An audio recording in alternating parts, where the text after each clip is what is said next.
What's up guys? Nandito tayo ngayon sa bridge with our third officer. Yan, sir, baka may gusto po kayong i-shoutout sa Pilipinas? Yon, sa mga anak daw ni third mate dyan. Yan, sila third. Sila po yun, sir? Okay, yun, shoutout sa kanila and keep safe sa PH. So ngayon ang topic natin, nandito tayo ngayon sa backup ECDIS. So yung ECDIS namin is Highlander type. So may mga iba't ibang klase na ECDIS tayo guys. Yung Transas, Foruno, JRC, ayan. So itong Highlander is made in China. Okay. So ang gagawin natin ngayon is itong LOP or yung tinatawag nating line of position. Okay. So, dito kung makikita nyo dito, may mga option na pagpipilian tayo dyan.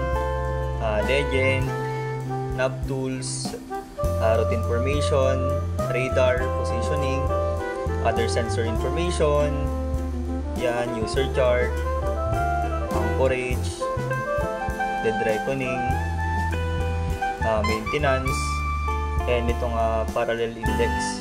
Okay?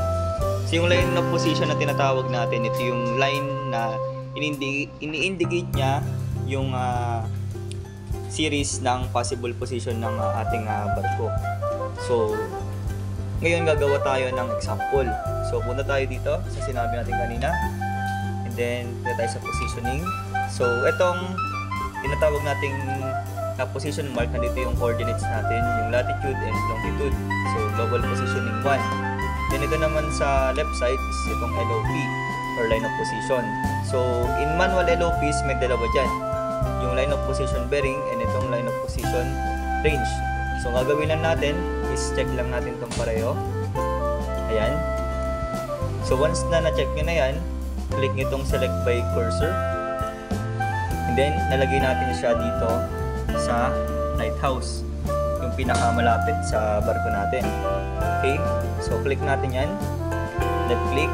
And then, dadalhin natin siya dito sa ating vessel's position. Okay? Ayan. So, once na na-align nyo na yung indicating line mula dun sa may lighthouse, left click nyo siya. And then, ayan. Left click din, right. Okay. Tapos, pingitin mo tong start.